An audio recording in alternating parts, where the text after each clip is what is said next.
Hello everyone, welcome back to another daily Marvel Snap video. It is that time of day again where we are going to pull a mystery card and we're going to draft a deck around it. Now we have 4 cards left to unlock in Black Widow, Gambit, Mystique, and for some reason she's not here, but Wasp.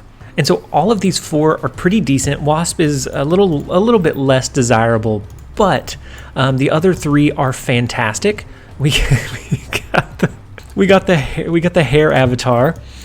And then we get Gambit, which is beautiful. So Gambit is going to be great in a couple of decks. He is really good in a discard style deck, so we could put him into our Hela deck, and he would serve as a way to either early destroy the opponent's Invisible Woman if they're running that, or as a way to, on the very last turn, after being dropped behind Invisible Woman, a way to discard one of our cards to then resummon with Hela, and then also it would destroy one of their cards, which of course is great. It could be good in a discard style deck where we're running Dracula. We could put Gambit in instead of Moon Knight, but we've covered discard decks quite a bit. I think what we're going to put him into is the third one that's really good for him off the top of my head, and it is the Wong combo. Alright, so you might notice a different shirt than when we pulled the card. So I actually drafted a deck list, I ran through it, but then some of the cards got tweaked or changed with our most recent patch update that came out today, and so I didn't want to run a deck list that was outdated, and so we ended up just drafting a brand new one. I call this one the Sandy Gambit. And so the idea of this one is similar to our ongoing Spectrum buff Sandman build, in that we drop quite a bit of power early and then cap it out with our late game cards. Only this one, the late game cards are going to revolve around a couple of different cards instead of just Spectrum. And so I'm going to run through the deck list really quickly. So for our 2 1-drop cards, we have Sunspot, very powerful, grows over time. So let's say we do drop Sandman and then on turn 6 we end up just dropping Gambit.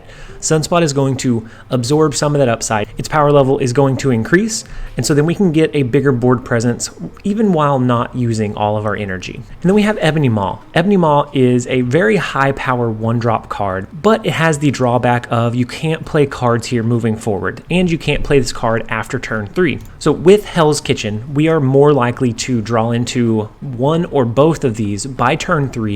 So Ebony Maw is going to be able to be played a lot more consistently for now. Even outside of that, it's still going to be good, but I think it'll be even more consistent for the time being while we have Hell's Kitchen. And so in our other Sandman build, the idea was that we flood one lane. That's not the case in this one.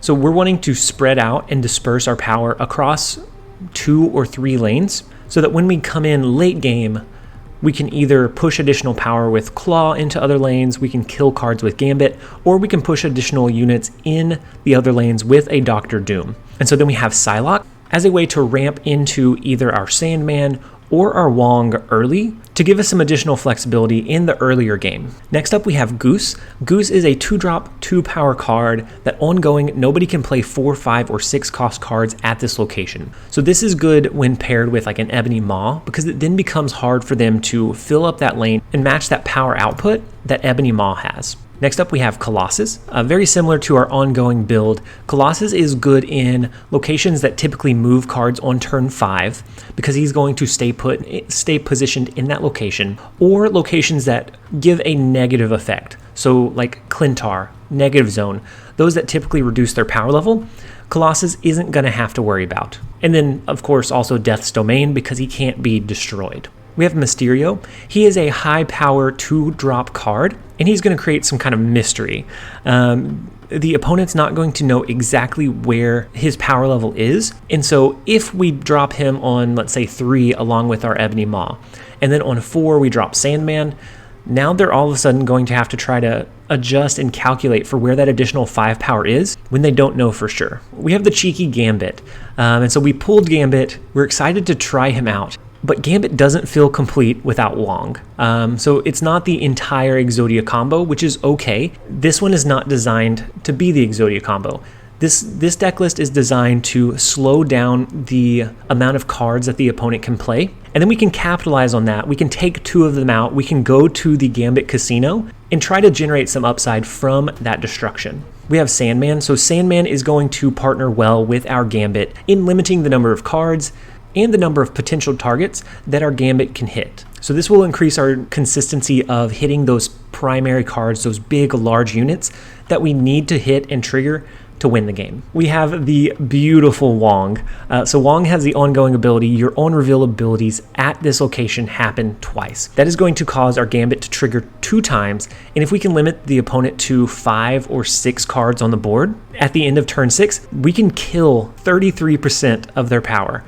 Just a lot of really good potential upside with Wong and the Gambit combo here. But as with any good deck list, you can't rely on just one set combo or one particular draw chance. How do we win if we don't have that particular combo? So we also have Iron Man, who is going to serve as a decent 5 power drop to increase the power level that we have in our other lanes. So if we have to drop Iron Man and then we follow that up on turn 6 with Dr. Doom, that Doombot is now going to be a 10 power. If we hit Doombot in a Wong lane, it's going to send 2 Doombots that direction. That's going to be 20 power instead of 10, as well as pushing power into another lane. We have Claw. When you're limited to 1 card per turn, it's really good to be able to push power into multiple lanes and impact or swing multiple lanes with 1 card. And so Claw is going to be able to add 4 power to the lane he's played in, and then he's also going to be able to push 5 power to the location to the right. And so this is going to be able to help us win locations like Sanctum Sanctorum, things that we're not able to typically play in directly. He will be able to help us push and sneak away a win in those lanes. And then a slightly improved upon Claw, we have Dr. Doom. Dr. Doom has the on reveal ability. Instead of it being ongoing, he has the on reveal ability, add a 5 power Doombot to each other location. The idea is that we drop Wong on turn 5 after we drop Sandman, and then on turn 6, depending on what we draw into, depending on what the board looks like, we either drop a Gambit or a Dr. Doom to finish and pull out the game and the win. That makes our turn 6 play a 25 power play across all 3 lanes, and the opponent is only able to drop 1 card in 1 location. So in the games that I tested this deck in, it felt phenomenal. It felt fairly consistent, and it's always fun to go to the Gambit Casino and you have 5 targets. You need to hit 1, 2, or maybe even 3 of them, and then when it hits that right target, it always feels so satisfying. When it doesn't, it does kind of sting a little bit, but that is the drawback of the Gambit Casino. So we are going to go gambling. We are going to jump in to a couple of games. I hope you guys enjoy. All right, so in our starting hand, we have Ebony Maw. We don't necessarily want to play it just yet, although it may not necessarily be a terrible idea. Knowing that we have Goose that we'll be able to play in another lane, we can follow up on turn 2 with our Psylocke. Turn 3, actually, we may need to play Ebony Maw this turn. We are going to drop Psylocke on turn 2 so that we can ramp into a 4-cost card on turn 3. So this is the only turn that we're actually going to be able to play Ebony Maw. So we are going to go ahead and drop him into the far right lane. It's a complete gamble. We don't know. So they get our Gambit. So now we have to rely on Dr. Doom as that Wong trigger in the late game. And so we're not able to play cards here anymore. So our Mysterio token is not going to go in that direction, unfortunately. We are still going to play our Psylocke. We're going to push it on Subterranea here. That will allow us to drop Wong into Avengers Compound. We have multiple turns to play cards there, play our on-reveal cards, which we only have 1 left in our Dr. Doom, but we will have plenty of time to kind of set up and play it. We could also do the Mysterio token here. We can go ahead and set up a Goose so that they can't play 4, 5, or 6 cost cards here, which actually no, we don't want to do both. We want to do one or the other. And so I think we'd go with Goose here actually. Because if we do both, and we get the Wong, and we draw into our Dr. Doom, which is our main win condition at this point, then we'd only be able to send 1 Doombot over into this lane. They're going to have about 13 or more power already, so I don't know that they push too much more. Goose isn't going to stop them from dropping Death, which is going to be their next big trigger, and so I don't see a lot of good upside in flooding that lane early. I don't think we're going to get very much upside from it, and then if we clog the board, we're just kind of shooting ourselves in the foot a bit. Ooh, and so it's a Deadpool deck, but they don't drop Deadpool until turn 4. Really? So they probably have a Killmonger here, which is really, really unfortunate. So I anticipate that they drop a Killmonger. It kills us in Monster Metropolis. 10 power here is not going to do it. So maybe we need to do a 5 power token in this lane to try to be competitive in this one and this one. The Doombots aren't going to be enough to bring us up over the 14 power anyways. So we're going to roll with it. We're going to They do drop the Killmonger here. Because it was Avengers Compound and cards could only be played in this location on this turn, it didn't add any tokens anywhere, which is okay. That actually kind of plays out a little bit more in our favor than we thought. We're still going to be able to push the 10 power here. It's one off of winning Subterranea. It all comes down to if we can win Avengers Compound. I guess if we can win this lane as well. As long as they drew into death, then we lose this matchup. We are going to let it play out because it is only 2 cubes. Oh, so they do a Mr. Sinister. Okay. What is this last one? And a Deadpool. No way. We do come out and pull out the win by the skin of our teeth. Because we were able to push power over to the sides. We got very fortunate that they had the Deadpool, the Mr. Sinister, and they didn't have the Death combo. So the Mr. Sinister seems like a strange tech choice. Any of you guys that are watching, do you know of a Deadpool or like Death Wave style deck that uses Mr. Sinister? Interesting. Maybe because they have something like Forge and they're going to hit Mr. Sinister and then it would duplicate. So maybe they have Mr. Sinister for that. But we are going to go ahead and jump into another match. All right, so next up we have Eddie. And Eddie is rocking a pretty cool Taskmaster avatar. Maybe I want to change mine up. We've been rocking the Mr. Sinister for a little while, and we've unlocked quite a few since then. I think we'll switch it after this game. But we do have our Sandman, so maybe we'll be able to play into that side of the combo this game. And then additionally, we don't have any new channel members to shout out. Typically, we shout out all of the new channel members that have joined. We do have a couple that will be listed in the description for being a tier 2 sub, a $5 a month membership. But since we don't have any new channel members today, there is a new user that used the super thanks feature for a comment. And I'm so sorry, I don't know how to pronounce this name, so I'm going to throw it on the screen here. Thank you so much for the support. Thank you for the encouraging comment and for the super thanks. I really do appreciate it, and it does help me out. So for this turn in Muir Island, we're going to start stacking our cards. We went ahead and played Goose so that we can limit them from playing any large cards in that lane. It also limits us from playing large cards in the lane, but that's okay. We don't intend to play too many more cards after turn 4. So we draw into our Psylocke just a little bit late. And I think we play our Mysterio into the Vault. The Vault is on turn 6. Cards are not going to be able to be played here. Actually, we're going to be able to push 10 power that way anyway. So I'm going to play it into Titan. Most likely we will play our Wong and our Doctor Doom on 5 and then 6.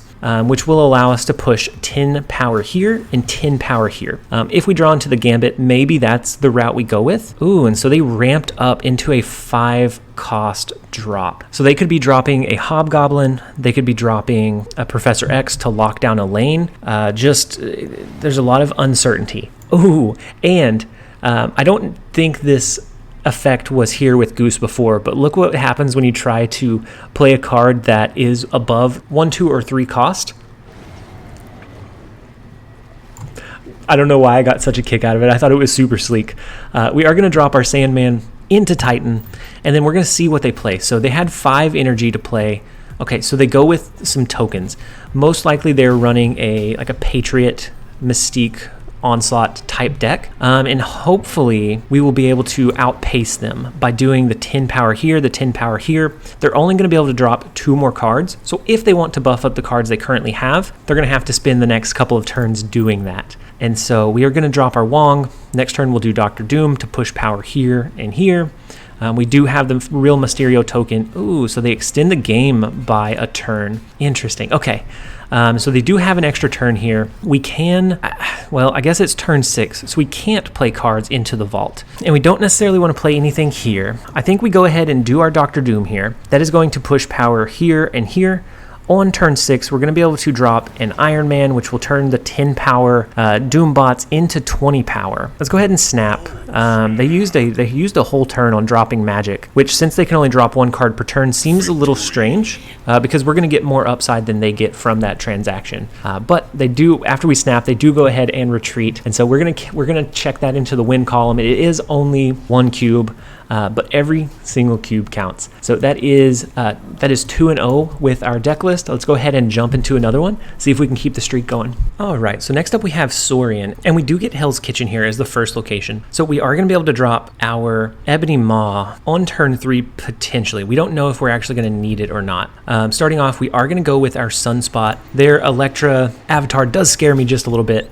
And so, they get our big Dr. Doom unit. So very, very unfortunate there. And then since they had a destruction tool, it might be that they're running a death wave. And so we'll have to keep an eye out for that. We are going to be able to do our Ebony Maw into the Dark Dimension. And so we don't have any of our 4-cost cards. Do we use Psylocke to ramp, or do we go ahead and just lean into the 2-cost aspect and do something like a Goose here to limit the amount of space that they can play? Next turn we can do like a Mysterio and an Ebony Maw to push plenty of power onto the board. If we draw into Sandman, then that's going to be great. Oh no. So poor kitten, poor Goose, you didn't know it was coming. And had we ramped, we would be able to drop Sandman this turn, interestingly enough. But unfortunately, we did not. So we're going to go ahead and play Mysterio into the Dark Dimension. I don't know if Mysterio tokens still generate from that transaction. I don't know. Okay, so they do. Regardless of if you played in Dark Dimension or not. Oh, no. So then it telegraphs that that is the real Mysterio here. Because if you don't, then it'll be flipped up. Oh, that's awful. So if you ever see a Mysterio play into Dark Dimension and he's flipped face down, that's the real one. Okay, and so we do have a few of our cards destroyed. I think it's okay. We're a little upset about it, but we're gonna go ahead and do our Sandman. Hopefully we can draw into Wong here. Beautiful, absolutely beautiful. So we know that we do not have our Dr. Doom, so we're not gonna be able to push Doombots out. So we're gonna have to step up to the casino. We're gonna roll the dice. We do have Sunspot that's going to pick up the slack. Oh my goodness, that is a huge death. We do have Sunspot that's going to be able to pick up the slack from only being able to drop 3 of our 6 energy. And with Sandman, we're not going to be able to drop any of the other cards, but that's okay. They're only able to drop 1 as well. They have initiative. Right now, we are not going to target any cards that are here. So right now we have a 2 out of 3 chance to hit death here, which is really what we need. After they play this turn, most likely we will have a 2 out of 4, so we're going to have a 50-50 coin flip. I mean, that's not bad odds. If you're going up against the dealer, the best you can ask for is even odds. So we are going to go ahead and lock that in. They play another card, so we still have a 2 out of 3 shot. We get the downside on the first one. Can we get the lucky? Oh my gosh, what are the chances? Oh no. We do beat them. We do beat them in the Dark Dimension because of our Mysterio. My gosh. That was, oh my gosh. This is why we don't gamble, guys. We like a sure thing here on the channel, and the Gambit had 3 targets. It had 1 job: to kill death. Death is unkillable, apparently. Whew. So we got incredibly lucky with that. We dropped the big Ebony Maw as well as the Mysterio token to hold down this lane. I can't even. All right, so next up we have Wanna Be a Beetle. And the first location is the Avengers Compound, which is going to restrict us to playing cards there on turn 5. And I don't think we want to drop resources there. So if we dropped something like Goose, we would be pretty heavily restricted. So maybe we can do our Goose into the cloning vats. That way they can't duplicate anything outrageous. They're not going to be able to drop just giant. Oh, so the Widow's Bite is actually pretty unfortunate there as well, because we want plenty of space to drop our cards. So they're going to be able to play another Black Widow this turn if they so choose, to make us flood our board. And then if they have some, okay, so they have a debris. Oh my good gosh, the cloning vats is phenomenal for the 2-3 wombo combo here, because I think we go ahead and play our Goose into the Crimson Cosmo. Oh, we can't. So in that case, I think we pass this turn. We are going to be able to drop our Claw on the next turn, and that's going to push power over to the side. So they send us a card with a Viper. Oh, you're doing us dirty right now. Wanna Be a Beetle. Cloning Vats, if this is ever a featured location, this is beautiful. Beautiful. This feels so bad to play against. This just feels awful. And so I would anticipate that they drop their debris here, knowing that we're probably going to push cards into this lane to cap it out. Either way, our Dr. Doom's not going to do us a whole lot of good here. We are going to be able to push some power over to the side in the cloning vats, and then all we have is our Dr. Doom. Unless we wanted to do something like a Widow's Bite, and we can't. Never mind. So we may have messed up a bit. So we are going to drop our Claw. I anticipate this being a debris. No, it's a Doc Ock. Okay, very, very nice power push. Well, so just in case they do something like a Hazmat or something similar, we're not going to drop Widow's Bite here. I anticipate a loss because of the cloning vat. Just phenomenal. Forcing us to play additional cards onto the board, really restricting our space of play. I'd say 10 out of 10. And then the Doc Ock, once the lane was full, is a good way to push some power. So if they're able to push more than 4 power in this lane, then they win. So like a Spider-Woman, Hobgoblin. They can't do a Hobgoblin. They can't do a Spider-Woman. We have it goosed. Do they have a card that's 1, 2, or 3 that has more than 4 power? Maybe we don't lose. So we have the goose, okay? They have Spider-Woman over in that right lane, which is unfortunate. It brings us down below for now, but we are going to be able to come back up over it with our extra energy at the end of this turn. No way. What is this mess? Oh my gosh. Okay, so things like Leech and Debris always feel really, really bad to play against, but it's really hard to keep up in tempo whenever you have those. So luckily, I think the Goose saved us in the cloning vats because they weren't able to drop something big like Spider-Woman. The Sunspot came in just perfect in being able to buff up over time. The Claw pushing power. Oh, want to be a Beetle. I was fully convinced that we lost. I had no doubt in my mind that was a L in our column. So very good game, very, very good game. We are going to go ahead and jump into a more traditional style game because that was nuts. Next up we have Yokota, and Nidavellir is the first location. So depending on if we can draw into our Wong and Dr. Doom, we can potentially send sneakily 2 units into this lane towards the end of the game. I'm so glad that we didn't play Sunspot here. So that limits the amount of space that we can play in, unfortunately. We are going to drop Goose into Nidavellir, which is going to make it where they can't drop high power cards into this location. So they snapped off of the Space Throne. So I'm wondering if they have something like a Green Goblin. Ooh, and we did draw into our Wong. So I think so it's turn 3. They snapped. So maybe they're confident about the Space Throne here. I'm going to go ahead and play our Magneto. On turn 4, we will play our Sandman here. We'll play a Wong here on 5. And we will hope that we draw into either our Dr. Doom or our Gambit. So Gambit is going to give us a pretty good chance of winning the Space Throne here, knowing that they're only going to be limited to a handful of cards, and that there's only one target that we need to hit in Space Throne to be the winner. Ooh, did they go with the Green Goblin play? Anytime you snap as soon as you see Space Throne, I think Green Goblin. That is my first thought. Yokota, my friend. Oh no. So I did misplay a bit here.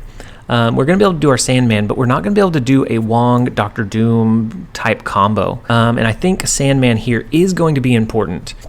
More important than a Wong. So we're going to go ahead and do the Sandman here. We have plenty of rocks in our deck, so I doubt we draw into the combo pieces we need anyways. Ooh, and so they destroy our Sunspot. Oh, that's really unfortunate. But we have limited to how many cards they can play. So now at most they're going to be able to do 2 cards into Nidavellir. That gives us some pretty good chance at some upside into this location. I'm torn though.